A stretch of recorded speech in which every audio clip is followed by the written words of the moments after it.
Oke, thank you banget buat teman-teman Victory yang udah percayakan aku untuk sharing di sini.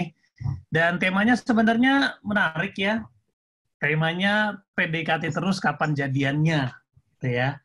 Nah, sepertinya aku berharap teman-teman hari ini kita belajar hal yang lebih mendasar karena bukan bagaimana caranya kita jadian ya atau gimana nentuin berapa lama PDKT-nya supaya kita bisa menentukan jadian, tapi kita mau bahas yang lebih dalam lagi. Ya, seperti pertanyaan-pertanyaan kenapa harus PDKT atau kenapa harus jadian gitu.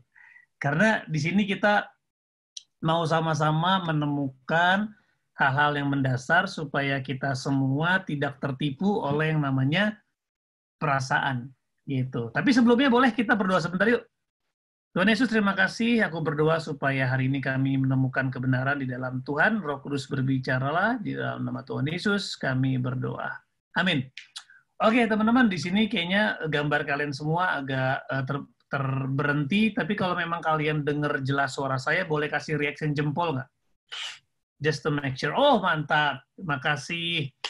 Nah, hari ini kita mau belajar tentang yang namanya PDKT ya.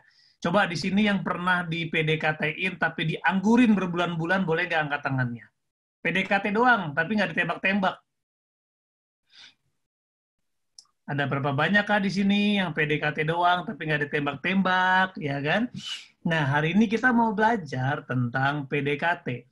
Nah, mungkin banyak dari teman-teman berharap kayak, Kak, gimana sih kalau kita sudah PDKT, kapan kita harus menentukan jadian? Atau bagaimana kita bersikap ketika kita PDKT? Tapi seperti tadi Kak Radit bilang, mari kita menemukan sebuah hal yang esensi.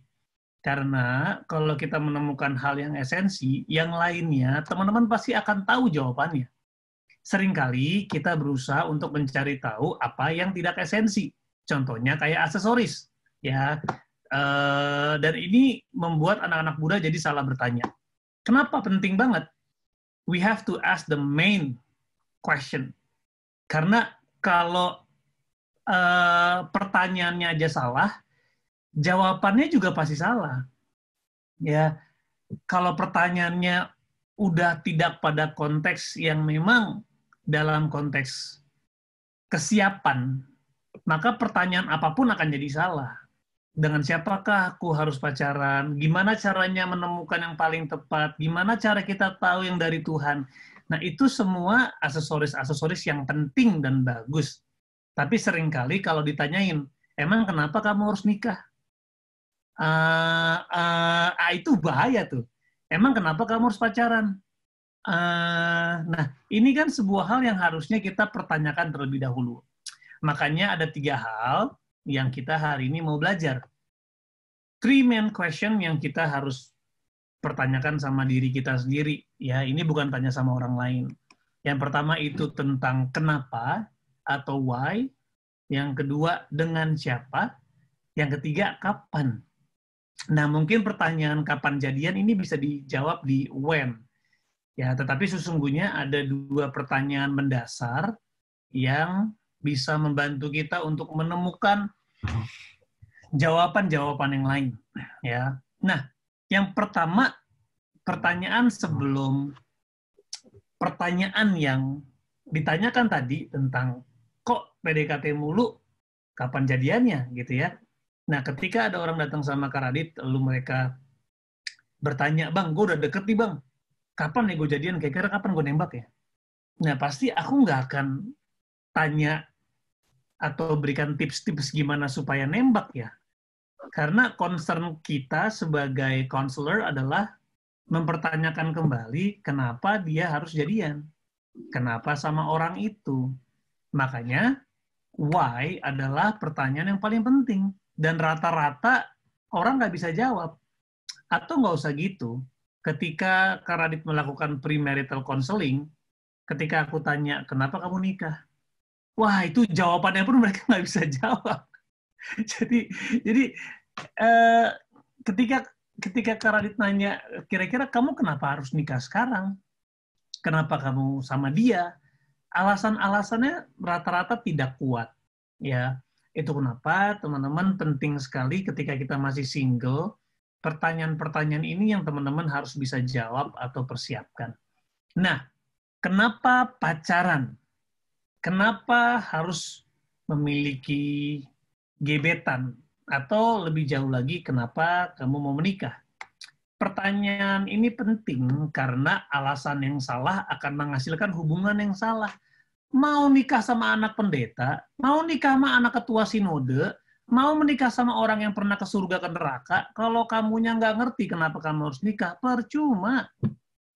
Nanti kamu bisa menikah sama orang yang kelihatannya sempurna, tetapi selama kamu tidak menjadi seseorang yang dipersiapkan, maka kamu akan memberikan kontribusi yang buruk terhadap pernikahanmu. Gitu. Jadi pernikahan kamu tidak akan maksimal. Ya, itu kenapa alasan ini penting untuk menentukan sebuah kualitas dari hubungan. Nah, pastiin kamu siap. Ya, ada 3 hal yang mau dibahas sederhana aja. Pertanyaannya, kamu pacaran karena kesepian atau karena kesiapan? Karena kamu udah kelamaan jomblo atau karena kamu sudah siap? Ya, kenapa kamu pacaran? Iya kak, gila kak, aku hidup tuh selalu sendiri. Aduh, kayaknya kalau ada pacar tuh enak. Ya bisa jalan berdua, ada yang teleponin tiap hari. Ya, tenang. Kalau kamu mau ditelepon tiap hari, kamu nginep di hotel tiap hari, minta itu morning call. Nah, tiap pagi kamu udah telepon sama resepsionis tuh. Ya, ada yang bilang, kak aku tuh pengen banget diperhatiin setiap hari. Tenang, kalau kamu mau diperhatiin setiap hari, gak usah pacaran. Pasang CCTV di kamar, nah tuh CCTV lihat kamu terus tuh 24 jam, gitu ya. Jadi selalu alasan orang karena dia merasa sendiri, jadi aku pengen ada yang temenin aku. Nah ini problem banget. Lalu yang kedua karena kebutuhan, aku butuh dicintai. Loh kalau kamu butuh dicintai, terus apa yang kamu mau kasih ke orang itu? Iya karena kak aku enak banget kalau memang ada orang tuh yang benar-benar bisa kayak ada kayak Kristus di sebelah aku yang selalu melihat yang terbaik dari aku, yang selalu memberikan support yang terbaik. Semua itu bagus teman-teman. Tapi sekali lagi, yang namanya hubungan itu butuh 2 orang yang siap untuk menjalani sebuah hubungan. Gak bisa salah satu. Itu kenapa kalau kita hari ini butuh sampai kita nggak bisa tidur karena kita ngerasa jomblo, ini bahaya. Kenapa? Karena justru kita harusnya bisa memulai hubungan ke arah pacar atau ke arah pernikahan ketika kita siap. Siap apa? Ya siap menjalani hubungan dengan benar. Siap untuk memberikan kasih sesuai dengan kasih Kristus.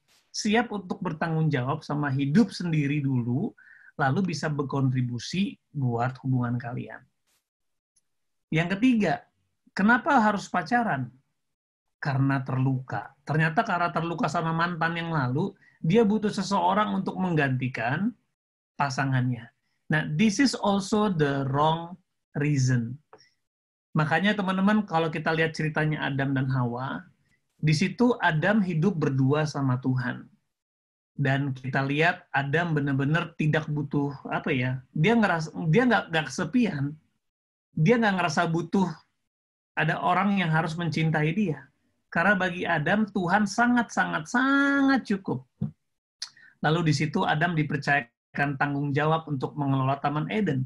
Artinya, Adam mengenal identitasnya bahwa saya adalah pribadi yang dimiliki Tuhan, dilindungi Tuhan, kepunyaan Tuhan, dicintai Tuhan. Lalu Adam diberikan tanggung jawab di situ untuk mengelola Taman Eden. Artinya Adam sebagai single sudah bisa bertanggung jawab atas tugas-tugas yang dipercayakan. Lalu setelah itu Tuhan memberikan perintah sama Adam. Semua boleh kamu makan, tapi yang ini jangan kamu makan. Artinya Adam hidup dengan hukum-hukum Tuhan. Hidup dengan order dan aturan-aturan yang Tuhan berikan. Sehingga saat itu Tuhan melihat bahwa Adam benar-benar pribadi yang utuh, nggak kekurangan akan apapun.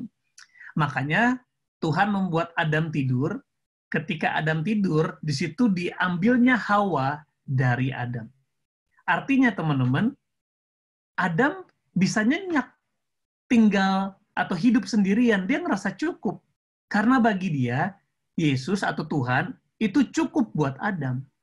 Nah, teman-teman, kalau kita belum cukup jadi single, kalau kita belum ngerasa bahagia jadi single, itu tandanya kita belum siap pacaran, apalagi nikah. Karena menikah itu bukan supaya bahagia, menikah itu justru karena kita sudah bahagia sendiri dan kita ingin membagikan kebahagiaan kita bersama dengan Tuhan. Jadi calon suami dan calon istri udah utuh dulu sama Kristus, lalu dia baru dia mempersatukan diri di hadapan Tuhan.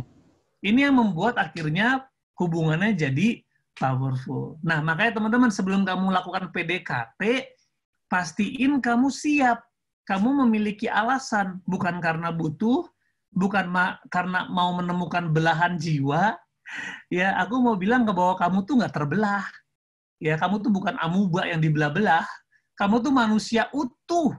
Ya, Kolose 3 bilang bahwa Kolose 2 kalau nggak salah, bahwa Kristus telah mencukupkan kita. Di dalam Kristus kita itu dibuat sempurna, cukup, utuh, komplit. Jadi kita nggak butuh orang lain untuk bikin kita komplit. Justru orang lain akan membantu bekerja sama untuk saling membangun untuk menyelesaikan kehendak Tuhan.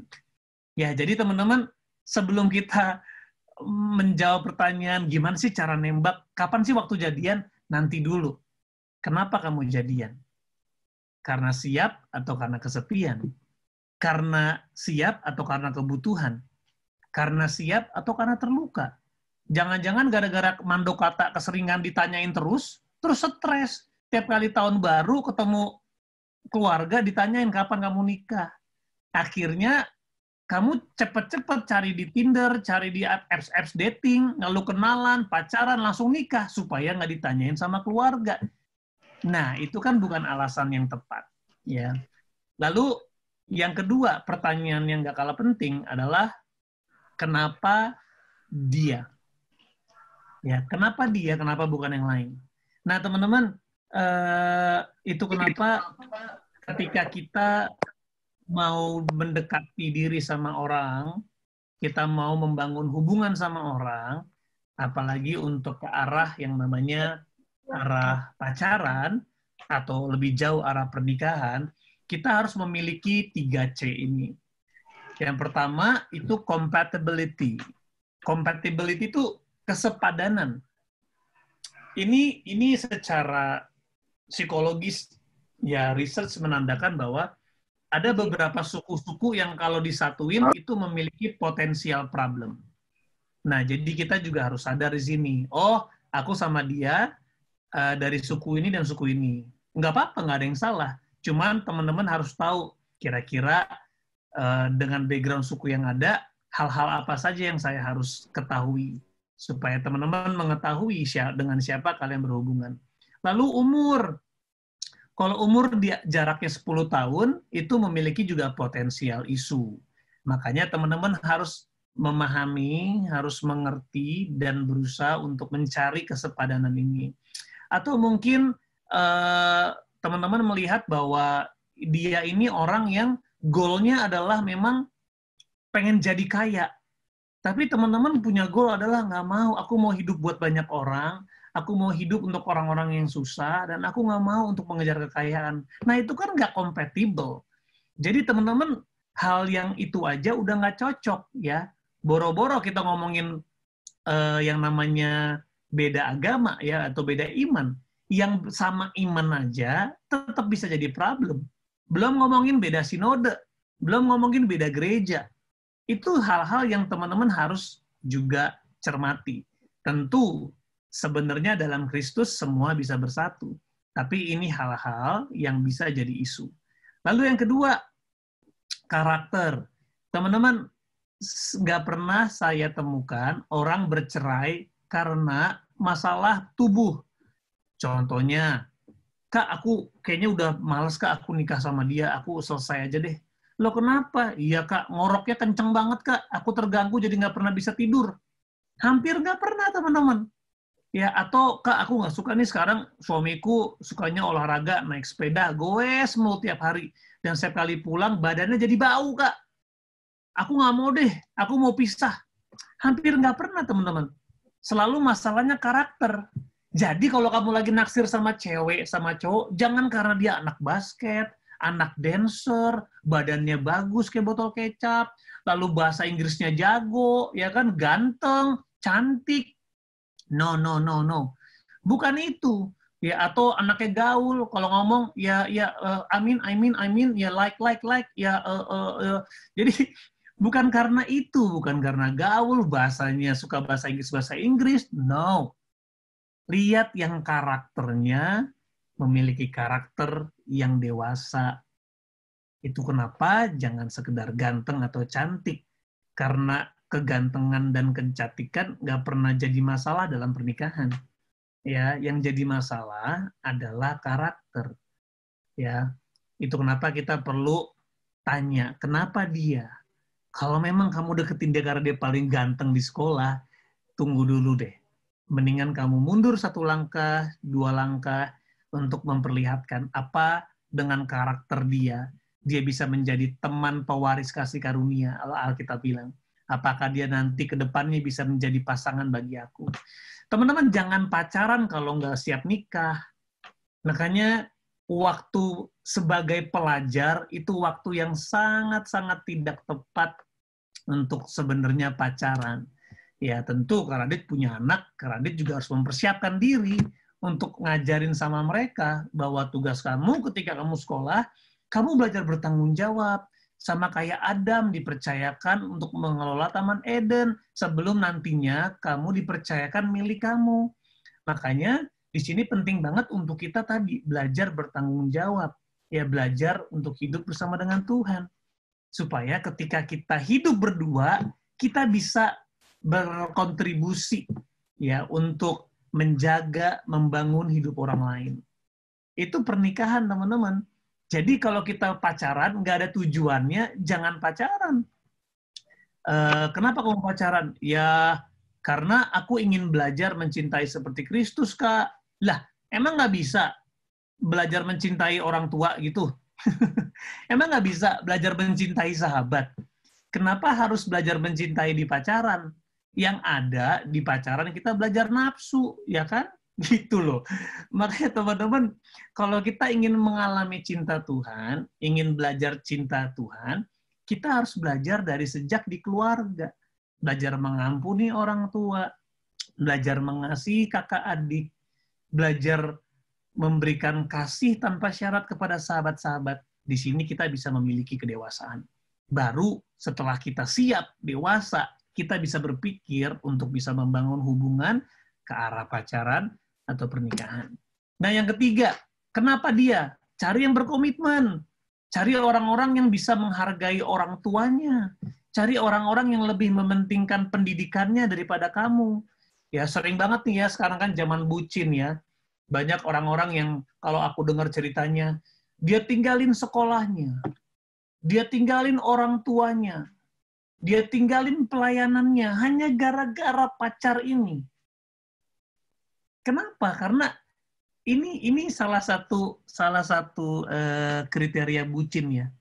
Bucin adalah budak cinta. Apa itu budak cinta?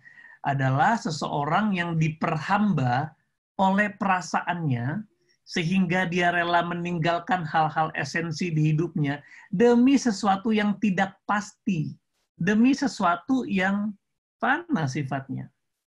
Nah, aku berdoa supaya teman-teman hari ini belajar yuk jadi pribadi yang punya komitmen sama orang tua, di sekolah, ya di kuliah, apapun tanggung jawab yang dipercayakan, belajar untuk bertanggung jawab. Gitu, supaya ketika kamu memilih seseorang, kamu bisa memiliki kesiapan, kamu memiliki kedewasaan untuk memilih. Kalau belum, lebih baik fokus aja sama tanggung jawab kamu sekarang. Jujur loh, Alkitab juga bilang loh, bahwa orang yang sudah menikah, dia ada beban untuk memikirkan hal-hal yang duniawi. Duniawi ini bukan tentang dosa, ya tapi harus mikirin bayar listrik, harus bekerja, harus mikir hal-hal lain untuk memenuhi kecukupan keluarganya. Itu kenapa bagi Kak Radit ya, kalau Kak Radit ingat waktu lagi single sebelum nikah, waktu single tuh is the best untuk mencari Tuhan, untuk mengembangkan kompetensi, untuk menemukan kekuatan, kemampuan, talenta, itu yang terbaik. Karena ketika kamu menikah, waktu kamu akan terbagi-bagi, apalagi ketika kamu sudah punya anak. Iya. Gitu. Makanya teman-teman di sini, yuk sebelum kita PDKT, pastiin kita benar-benar hidup dengan tadi, ya, dengan kesiapan. Kita memiliki kedewasaan, kita memiliki hubungan sama Tuhan, dan kita juga punya setiap diri kita itu udah bertumbuh, ya, secara dewasa, walaupun kita masih single, gitu. Oke? Itu yang kedua, pertanyaan kedua, yaitu who. Nah, yang terakhir, ya ini, kapan memulai, ya. Teman-teman, PDKT kan kita bilang kan pendekatan ya. Tapi izinkan Kak Radit untuk membuat singkatan baru, ya. PDKT itu pastikan dirimu dan dia kenal Tuhan. Gitu. Karena kalau kita kenal Tuhan, kita kenal Sang Pencipta, kita akan kenal kita siapa. Ya, kita akan mengenal bahwa ternyata kita dicintai Tuhan. Ternyata kita berharga. Ternyata kita punya masa depan yang luar biasa. Ternyata kita punya tujuan hidup, yaitu untuk memuliakan Tuhan. Nah, ketika kita punya ini, kita punya hubungan yang intim dengan Tuhan, kita punya kedekatan dengan Tuhan, kita menjadi pribadi yang unggul sekali. Kita mengenal kita siapa, kita mengenal tujuan hidup kita siapa. Nah, disinilah waktu yang sangat tepat untuk kamu memulai pendekatan. Untuk kita bisa memulai sebuah hubungan yang kita pikir yang namanya pacaran. Apalagi ke arah pernikahan. Ya, ini proses yang teman-teman nggak boleh potong. Ya, ini slide terakhir. Aku rasa kita semua mungkin pasti punya teman. Pasti punya teman. Dan kemungkinan besar kita juga punya sahabat. Nah, teman-teman, ini proses yang nggak bisa dipotong. Seringkali ketika kita memulai sebuah hubungan, itu nggak dalam proses yang tepat. Yang pertama tadi, yaitu kita harus dekat dulu sama Tuhan. Kita harus memiliki kesiapan. Ya, kita harus memiliki kecukupan dalam Tuhan, keutuhan dalam Tuhan. Kita memiliki kedewasaan. Kita tahu persis tujuan hidup kita apa. Tetapi yang kedua, kita harus membangun yang namanya tingkatan fasilitas. Nah, makanya teman-teman, aneh kalau kalian itu nggak punya teman, nggak punya sahabat, terus punya pacar. Ini perlu dipertanyakan. Karena Alkitab jelas bilang, orang yang hidup sendiri, Amsal 18 ayat 1, orang yang hidup sendiri, ya, itu hidup dengan pengertiannya sendiri, dan amarahnya meledak atas setiap pengertian. Ya, jadi teman-teman harus belajar dewasa dengan komunitas, dengan pertemanan. Itu kenapa Kak Radit sahabatan sama Kak Joanna sampai hari ini digabungkan dengan pernikahan. Kami sudah 17 tahun berteman. Jadi kami sahabatan dari 2002, lalu 2007 kami menikah. Dan Kak Radit udah tahu persis. Maksudnya udah tahulah lebih banyak Kak Joanna sifatnya seperti apa, kekurangannya bagaimana, sehingga Kak Radit siap untuk mencintai Kak Joanna apa adanya. Karena Kak Radit sudah mengenali kelemahannya. Nah, teman-teman, yang bahaya gini, kalau kita langsung pendekatan, lagi naksir, lagi suka, terus ketika kamu suka sama orang itu, kamu tanya nomor teleponnya dong, pasti sama yang kamu kenal. Terus kamu dapat nomornya, terus kamu di chat. Hai, terus kamu tanya, hai, ini siapa? Aku Karen yang tadi. Oh, Karen, dapat nomor aku dari mana? Oh, dapat nomor dari ini. Langsung pendekatan, besoknya teleponan lagi, besoknya dijemput di sekolah, besoknya nonton, pas nonton cinta lokasi, gandengan langsung jadian gitu.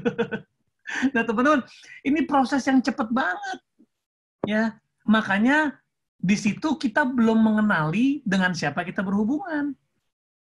Dan hubungan seperti ini udah pasti nggak sehat. Nah, makanya ini menjawab banget pertanyaan kapan aku harus mulai PDKT. Sederhana, kamu harus mulai dari teman. Aku temenan sama kamu, itu artinya saya tahu tentang kamu. Lalu yang kedua, ketika kamu menjadi teman, kamu akan dekat menjadi sahabat. Kamu menjadi orang yang saling peduli, mengenali satu sama lain, sudah kenal orang tuanya, tapi dalam konteks persahabatan. Ya, mengenali kelemahannya, mengenali kecenderungannya, kenali masa lalunya, mengenali traumanya, mengenali kejelekannya, bahkan hal-hal yang sensitif, seperti pernah mengalami trauma atau enggak. Nah, kalau teman-teman sudah melihat bahwa dia, yang tadi ya, nih kalau dibalik, nah, kompatibel, mengenal karakternya, mengenal dia dari jarak dekat, ini di dalam konteks persahabatan, teman-teman. Ini bukan di pendekatan.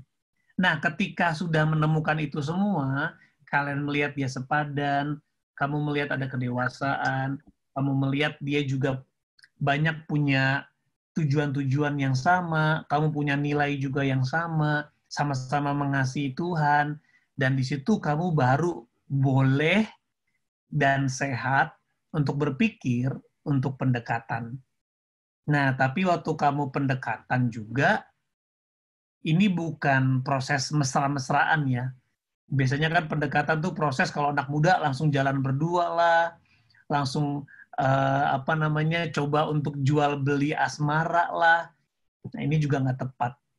Tetapi kita ketika pendekatan justru kita belajar mengenali tadi visi hidupnya apa, menurut kamu pacaran apa sih, menurut kamu pernikahan apa sih, menurut kamu peran Tuhan di mana dalam hidup kamu dalam pernikahan.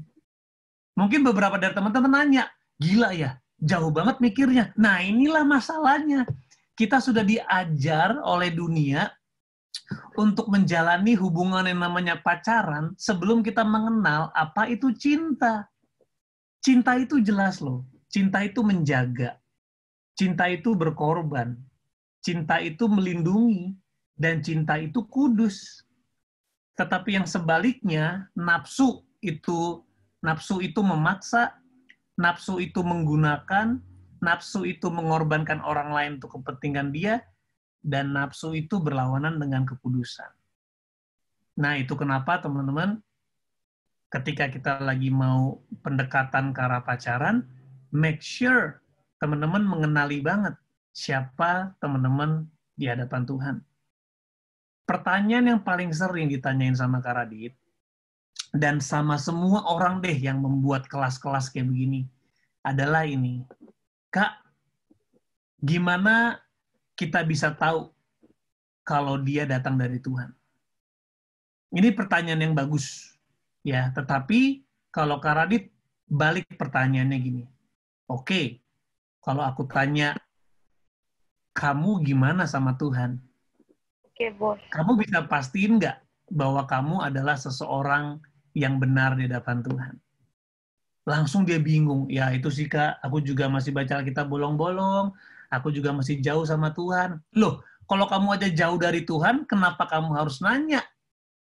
Pasangan mana sih Kak yang dari Tuhan? Kamunya aja nggak yakin kamu dari Tuhan. Bagaimana kamu bisa mempertanyakan dia dari Tuhan atau bukan? Ya, jadi teman-teman, aku berdoa supaya Tuhan rindu kok kita bisa memiliki hubungan ya pernikahan yang diawali dengan yang namanya pacaran. Walaupun pacaran nggak ada dalam Alkitab, tetapi pacaran adalah proses menuju ke pernikahan. Untuk itu teman-teman harus benar-benar siap. Ya tadi alasan pertama, the why-nya itu penting. Kenapa kamu harus pendekatan? Kenapa kamu harus pacaran? Ya, ada salah satu quotes yang aku suka banget dari Pastor Arif Zulkarnain. Dia bilang gini, orang yang tahu kenapa akan selalu mengalahkan orang yang tahu bagaimana. Jadi, orang yang tahu kenapa dia harus pacaran akan mengalahkan orang-orang yang tahu teknisnya bagaimana harus membangun sebuah hubungan pacaran. Kenapa? Because they have the reason. Mereka tahu kenapa. Jadi, ketika dia mengalami tekanan di tengah-tengah, dia nggak akan jadi korban sakit hati karena dia tahu saya siap dengan segala konsekuensi, siap disakiti, siap dihianati, dia sudah memiliki kesiapan itu, gitu. Sehingga dia nggak akan mati karena sakit hati. Nah, seringkali kita belum mengalami cintanya Tuhan, kita belum dewasa sebagai pribadi, kita belum mengalami kebahagiaan di dalam Tuhan sebagai single, kita masuk dalam hubungan pacaran. Kalau kita nggak punya cinta, apa yang mau dikasih? Makanya gak heran waktu memulai sebuah hubungan, kita saling mengambil dan saling mengambil. Harusnya kan hubungan adalah saling memberi dan saling memberi. Nah teman-teman, kita mau tutup sama satu ayat. Aku di slide, kita buka Agung 2 ayat 7. Ya, dia bilang gini, tumpahi kamu demi kijang-kijang atau demi rusa-rusa betina di padang.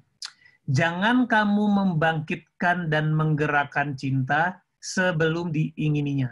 Dalam terjemahan lain, dia bilang, do not awaken love until you are ready. Ya, jangan bangkitkan cinta sebelum kamu siap. Ya, Alkitab banyak banget bilang loh, bahwa cinta itu sama sekuatnya dengan maut. Ya, cinta itu sekuat maut, maut sekuat cinta. Jadi kalau kita nggak siap dengan cinta, yang datang apa? Maut. Makanya sering banget orang mati karena cinta.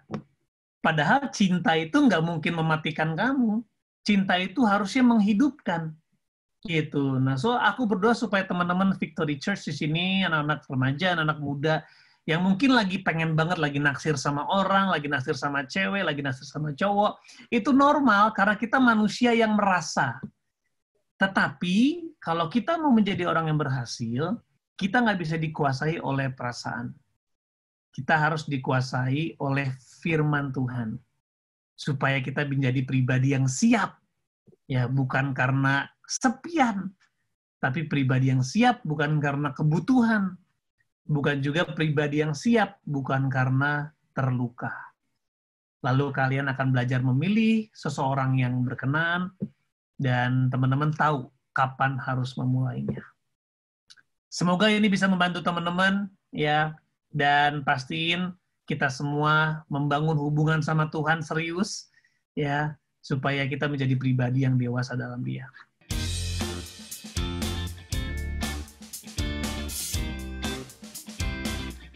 Oke, sekarang kita akan masuk ke dalam sesi Q&A. Oke guys, jadi udah banyak pertanyaan yang ditanyain sama teman-teman di chatbox di Zoom. Oke, kita akan mulai dari pertanyaan pertama ya, Kak. Oke. Pertanyaan pertama itu dari Felix Abraham. Nah, pertanyaannya gini, Kak. Gimana kalau persahabatan tiba-tiba saling naruh perasaan, terus jadi TTM-an dengan status jomblo, tapi punya dan jadi orang spesial bagi orang lain. Jadi ngerasa spesial, tapi ternyata cuma sebatas TTM, Kak. Kalau TTM itu jelas salah, karena kan TTM singkatannya teman-teman mesra. Ya, tapi di sini bagus karena tadi dibilang dari sahabat, terus ada perasaan. Nah, ini yang aku bilang, tetapi jangka waktu juga perlu dipertanyakan. Jangan-jangan kamu masih SMP, lalu kamu ngerasa, Kak, aku jatuh cinta, kayak, lu aja masih mikirin itu nilai ujian. Ini mau mikirin hidup seseorang, gitu loh. Nilai ujian aja belum pasti. Nah, sekali lagi teman-teman, pertanyaan ini, oke, aku jawab, ya. Tetapi sekali lagi, pertanyaan ini akan percuma kalau kamu masih seorang pelajar. Karena selama kita masih pelajar, waktu kita tuh sama sekali belum belum matang untuk kita bisa membangun hubungan pacaran. Artinya itu sebuah hubungan yang tak bertujuan dan tak berdasar. Bayangin aja, traktir nonton aja pakai uang orang tua, nggak malu kamu, ya kan? Nonton, beliin kado, tapi minta, "Pak, bagi duit dong, mau ngapain?" Itu buat sekolah tugas, dipakai buat nonton sama pacarnya. Ya kan? Aneh. Nah, cuman ini udah normal banget di dunia ini. Kita diajarin bahwa ya nggak apa-apa, pacaran it's okay. No, no, no, no. Ya, yang oke itu adalah sahabat. Ya, dan itu yang tadi makanya aku suka tadi pertanyaannya. Waktu jadi sahabat, terus ada perasaan. Itulah yang terjadi sama Kak Radit sama Kak Joana. Sahabatan, tiba-tiba suka. Nah, itu sebenarnya kalau dilihat dari proses, cukup sehat. Karena memulai sebuah, artinya kalaupun sampai jadian, itu proses yang dimulai dari persahabatan. Artinya sudah tahu, masing-masing itu sudah saling tahu.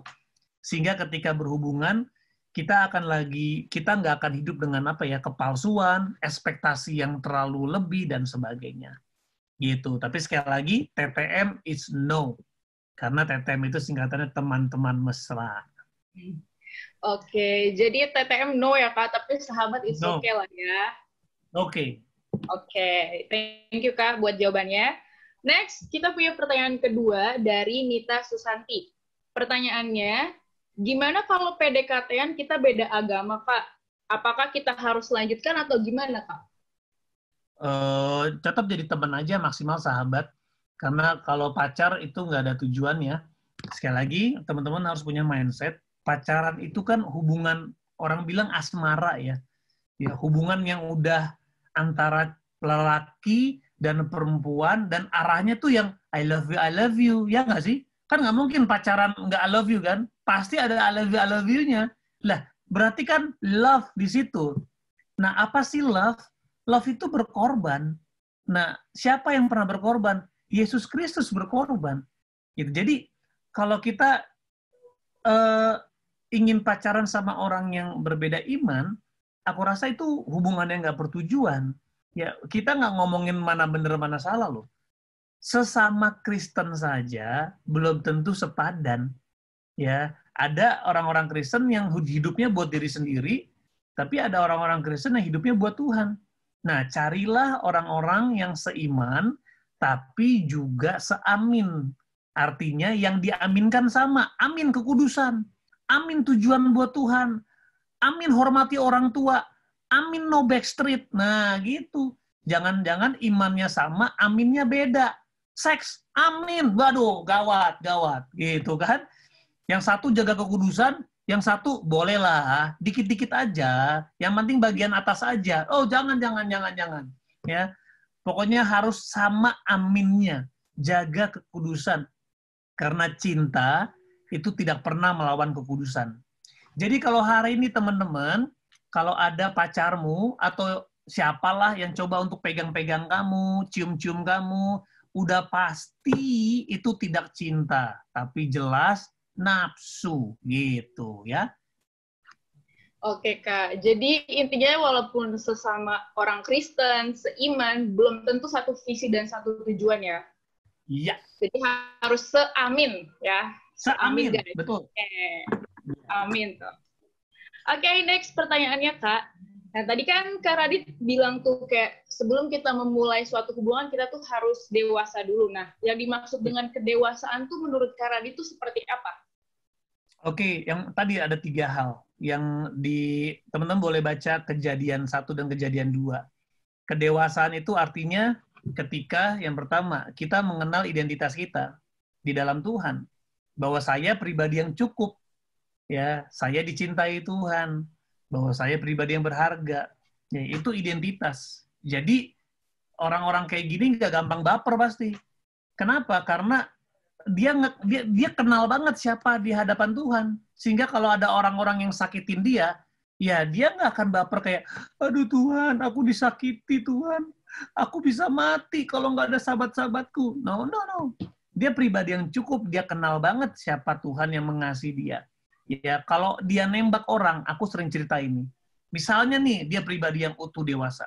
Terus nembak orang. halo Jul, kita udah temenan nih 6 bulan. Kamu mau nggak jadi pacarku? Aduh, sorry Anton, aku udah punya pacar. Oh, sorry. Ya, kamu rugi. Kamu kehilangan anak raja. Nah, jadi ini sebuah kepercayaan diri. Nah, banyak orang kan ditolak. Aduh, bang, aku ditolak cintaku, bang. Lah, emang kenapa kalau ditolak? Lu ngerasa minder, gitu. Emang lu harus pacaran supaya lu merasa berharga? Nah, ini yang membuat orang-orang yang dewasa itu orang yang mengenal dirinya siapa. Dan nggak mungkin jatuh ke seks. Kenapa? Karena dia tahu saya pribadi yang berharga, saya nggak akan jual murah. Saya pribadi yang kudus, saya nggak mau dikotorin. Saya pribadi yang berharga, kalau orang nggak menghargai saya, hus gitu. Ya. Terus tadi, ya itu pribadi yang dewasa. Yang kedua tadi bertanggung jawab. Tadi Adam dipercayakan mengelola Taman Eden.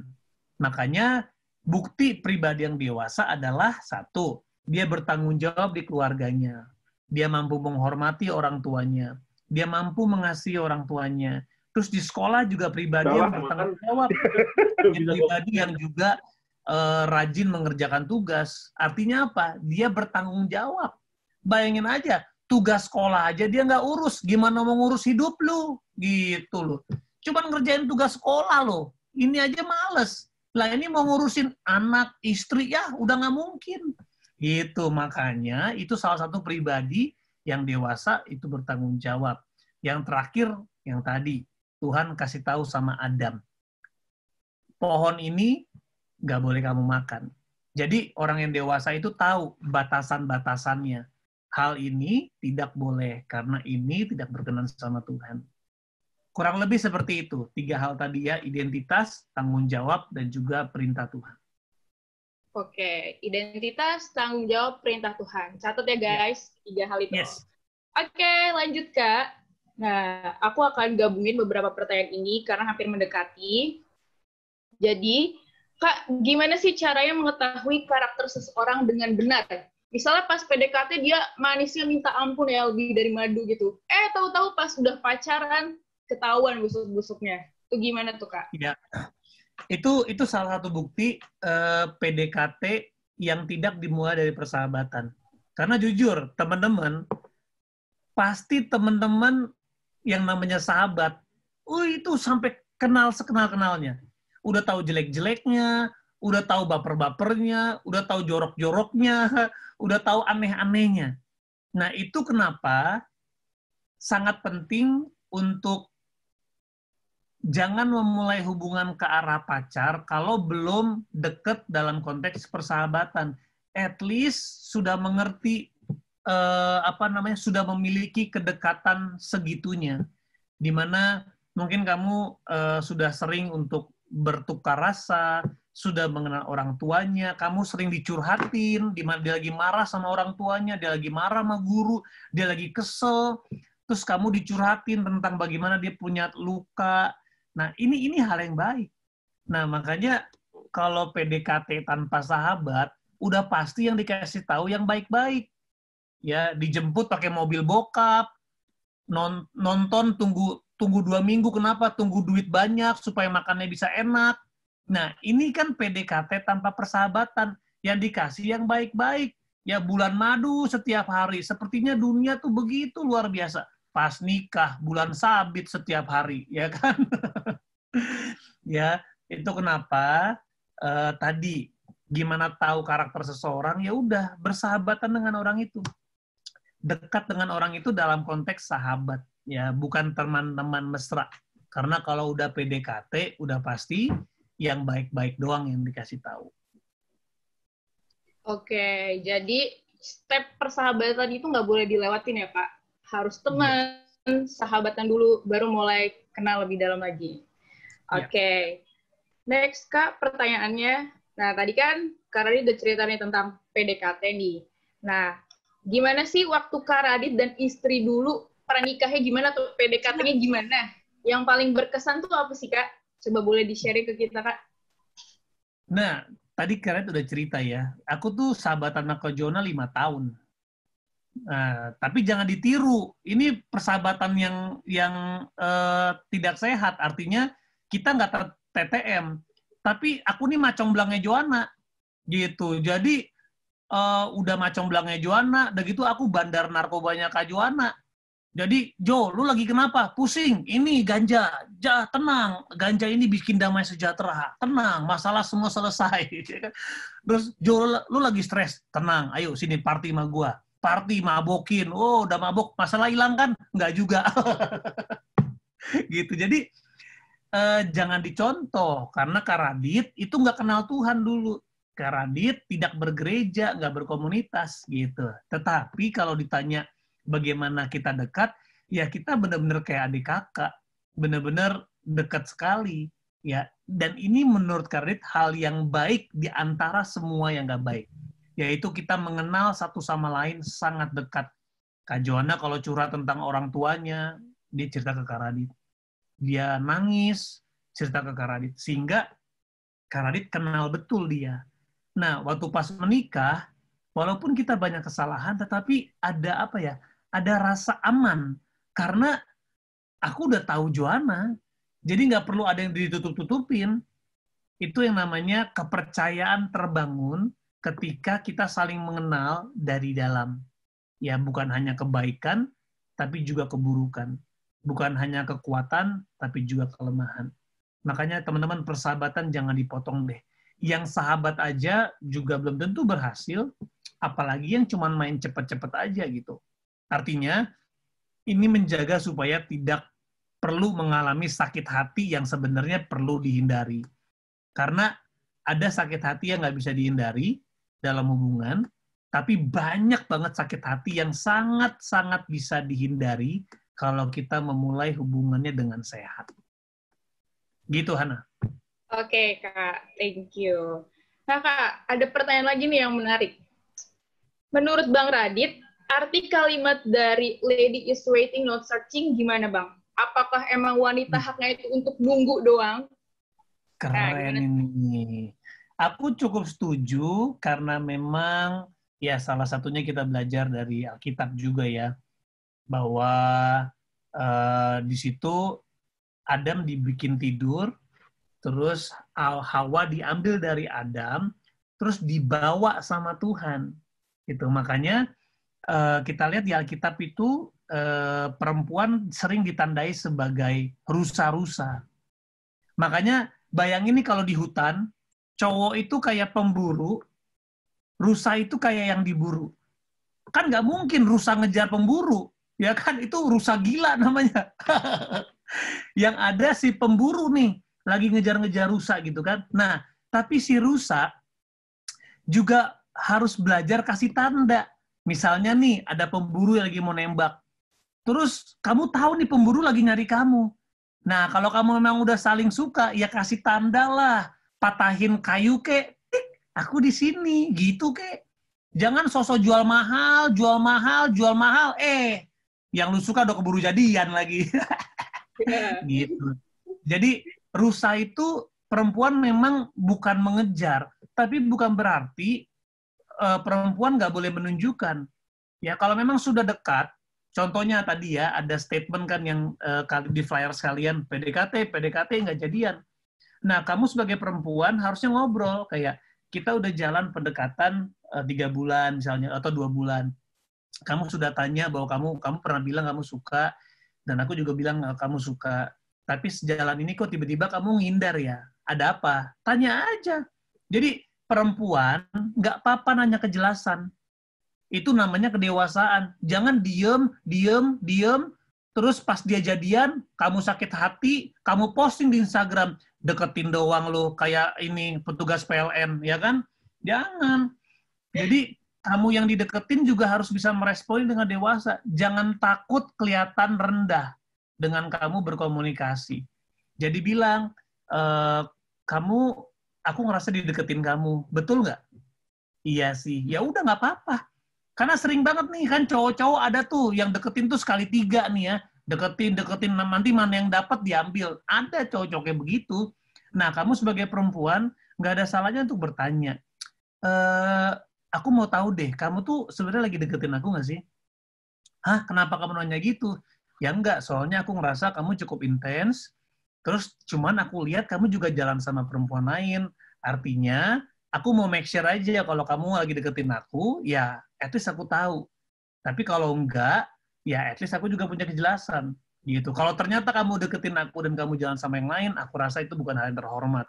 So aku bilang kamu stop aja deketin aku. Gitu ya. Jadi itu kenapa pentingnya teman-teman supaya perempuan memang bukan mengejar, tapi bukan berarti nggak bisa minta kejelasan. Berarti dari perempuannya juga harus open ya, Kak? Jangan dingin-dingin terus ya? Iya, jangan diam-diam aja. Harus berani untuk ajak bicara. Oke, setuju, Kak. Setuju. Oke, Kak. Next pertanyaan. Nah, nih, Kak. Kak, boleh nggak sih kita mendoakan orang yang kita sukai, yang memang belum kita kenal sepenuhnya? Agak sulit ya. Tapi sebenarnya sih nggak ada yang salah dengan doa ya. Kita doa apapun tuh nggak ada yang salah. Tapi teman-teman harus sadar, hidup kita itu tujuannya bukan buat nikah. Hidup kita itu tujuannya untuk memuliakan Tuhan. Jadi kalau kamu meminta orang itu mendoakan, karena kamu tahu, Tuhan aku pengen banget sama dia, aku lihat dia berkomitmen sama Tuhan, aku lihat dia gila banget ngejar panggilan Tuhan, aku pengen banget untuk bisa sama-sama dia, untuk menyelesaikan kehendak Tuhan di hidup aku. Jangan karena, Tuhan please dong, dia sama aku, mukanya ganteng bet, jir, muka ganteng bet Tuhan. Jangan begitu, ya kan? Udah doanya salah, pakai anjir-anjir. Udah gitu doa buat diri sendiri, gitu. Jadi, doa nggak ada yang salah, tetapi apa motivasinya? Kalau buat diri sendiri, I don't think doa itu jadi meaningful ya. Ya, tapi Tuhan rindu kok untuk jawab doa kita. Pertanyaannya, doa kamu buat siapa? Ujungnya buat kamu atau buat Tuhan? Selama itu buat Tuhan, doakan saja nggak apa-apa. Oke, jadi berdoa itu boleh tapi nggak boleh memaksakan kehendak Tuhan ya, Kak? Iya. Oke, next pertanyaan, Kak.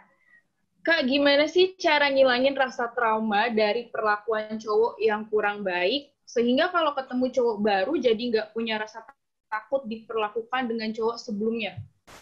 Ya, teman-teman harus sadar yang bisa sembuhin kamu cuma Tuhan, nggak ada yang lain.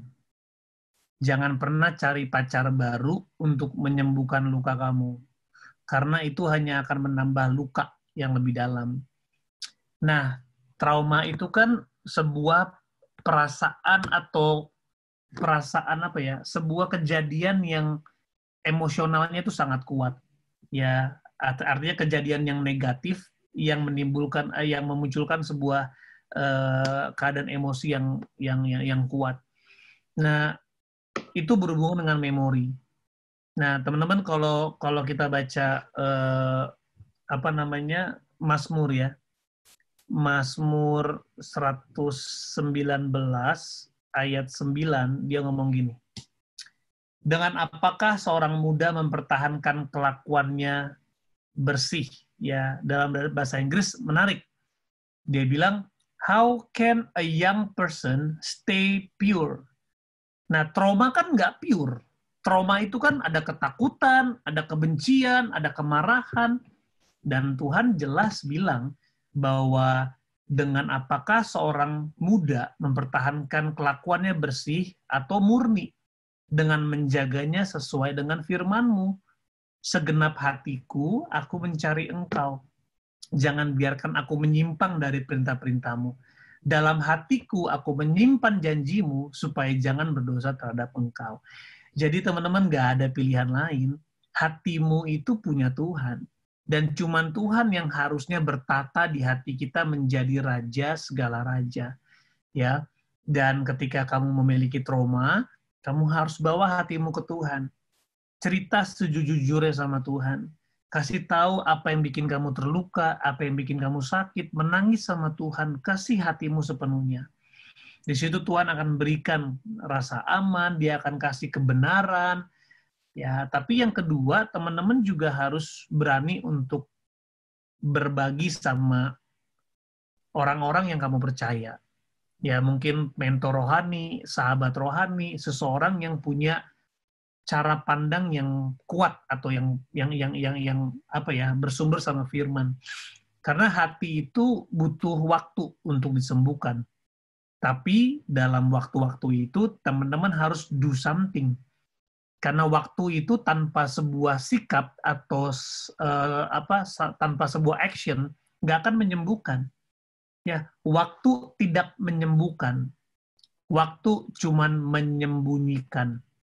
Makanya kalau terluka jangan disembunyiin. Kamu harus buka itu, kasih sama Tuhan, cerita sama Tuhan, dan cerita sama orang-orang sekelilingmu. Tentang apapun, teman-teman di sini ingat, kalau kamu punya trauma sama orang tuamu, kamu punya kecewa sama seseorang di keluargamu, jangan didiemin. Ya, luka yang didiemin itu akan berakar, dan sampai akhirnya dia mengubah kepribadianmu. Jadi teman-teman harus bawa itu ke Tuhan. Karena hanya Tuhan yang sanggup menyembuhkan. Tapi yang kedua, belajar berbagi sama sesama, karena ada kuasa juga dalam komunitas. Ada kuasa dalam hidup saling mendoakan. Haleluya. Supaya kita bisa saling menyembuhkan. Oke, Kak, mungkin 2 pertanyaan terakhir ya, karena waktu kita terbatas. Oke, pertanyaannya, gimana cara menghadapi pacar yang posesif, suka kontrol, ngatur-ngatur? Nah, gimana, Kak?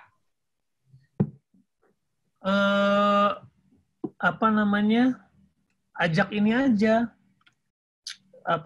Ajak nonton di Net TV itu ada tuh booster bilang, kamu pacar atau Densus 88? Mirip kayaknya. Curiga, posesif, kayak detektif, ya lihat-lihat, cari-cari tahu. Nah, kalau menghadapi pacar posesif, sekali lagi teman-teman, ini terlalu jauh sih ya. Harusnya ini bisa dihindari dari awal. Kalau memang kamu menemukan pacar kamu posesif, sekali lagi, ya kamu harus konfrontasi itu. Kasih tahu sama dia bahwa sebenarnya hubungan kita tuh apa sih? Apa sih dasar hubungan kita? Apakah dasarnya adalah kita pribadi, kita yang menentukan dasar hubungan kita, atau memang dasarnya adalah Tuhan? Sederhana, kasih itu nggak posesif. 1 Korintus 13, ya kasih itu tidak cemburu, kasih itu percaya segala sesuatu, kasih itu sabar, kasih itu murah hati, kasih itu sopan, ia tidak bersuka cita karena ketidakadilan, tapi kebenaran, ia tidak mencari keuntungannya sendiri. Jadi kalau dia tidak sepakat dengan definisi cinta yang mau dibangun, putusin aja. Artinya break aja, selesai saja. Karena hubungan seperti itu tidak layak dipertahankan. Gitu. Jadi kalau memang dia posesif, ya karena kamu kan pacar itu adalah sahabat terdekat. Jadi baik juga untuk diajak bicara. Ini hubungan kita tidak sehat, kok ada posesif, ada curiga, ada nggak bertanggung jawab. Dasar hubungan kita apa sih? Nah, ajak diskusi. Kalau belum tahu, ya tawarkan, ayo mulai hari ini mau nggak Yesus jadi pusat. Karena Yesus, di mana ada Tuhan, pasti ada berkat. Gitu. Tapi di mana tidak ada Tuhan, di situ ada maut. Nah, kalian kan nggak mau berhubungan dengan maut. Jadi kalau pacarmu maunya maut, ya kamu mendingan sudahi. Gitu. Karena mau sebaik apapun dia, tapi kalau toksik, ya udah pasti Tuhan tidak memerintah di hubungan itu. Jadi lebih baik kamu kehilangan dia daripada kehilangan masa depanmu. Oke, Kak. 1 pertanyaan terakhir, Kak. Kak, kalau cowok atau cewek udah saling kenal, udah saling sayang, keluarga juga udah mulai saling kenal nih, tapi belum jadian karena sama-sama menunggu waktunya Tuhan. Di sisi lain juga takut dia pergi gitu aja karena belum ada status yang jelas. Gimana menurut Kakak?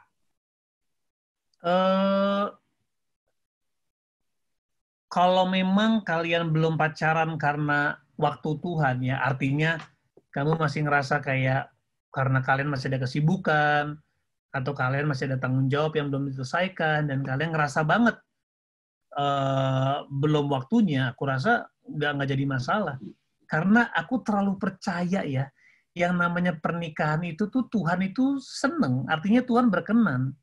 Ya, dia memang bukan biro jodoh, tapi dia itu sumber kehidupan. Jadi kalau dia tahu ada dua pasangan yang sama-sama mencintai Tuhan, aku yakin dia akan bekerja, dia akan entah dia memfasilitasi, entah dia akan mempertemukan, entah dia akan kasih tanda, pasti kok gitu. Tapi jangan sampai tidak pacarannya gara-gara takut. Ya misalnya, aduh aku takut pacaran nih, karena takut ini, takut itu, takut ini. Nah, aku rasa itu juga nggak tepat. Justru cinta itu kan berani. Cinta sama takut itu berlawanan banget loh. 1 Yohanes 4 ayat 18 ya. Dia bilang 1 Yohanes 4 ayat 18, sebentar ya. Dia bilang, di dalam kasih tidak ada ketakutan. Kasih yang sempurna melenyapkan ketakutan. Barang siapa takut, ia tidak sempurna dalam kasih. So, artinya kalau kita memang mengasihi, harusnya kita punya keberanian. Ya, bukan sekedar untuk memulai hubungan tersebut, tapi mungkin bisa mengkomunikasikan kayak aku ngerasa kita udah kenal, udah deket, dan aku rindu banget sih kita bisa bangun hubungan. Menurut kamu gimana? Itu kan bukan nembak, itu kan berdiskusi. Jadi aku rasa jangan takut, karena apapun yang dikuasai oleh ketakutan jadinya nggak pernah baik.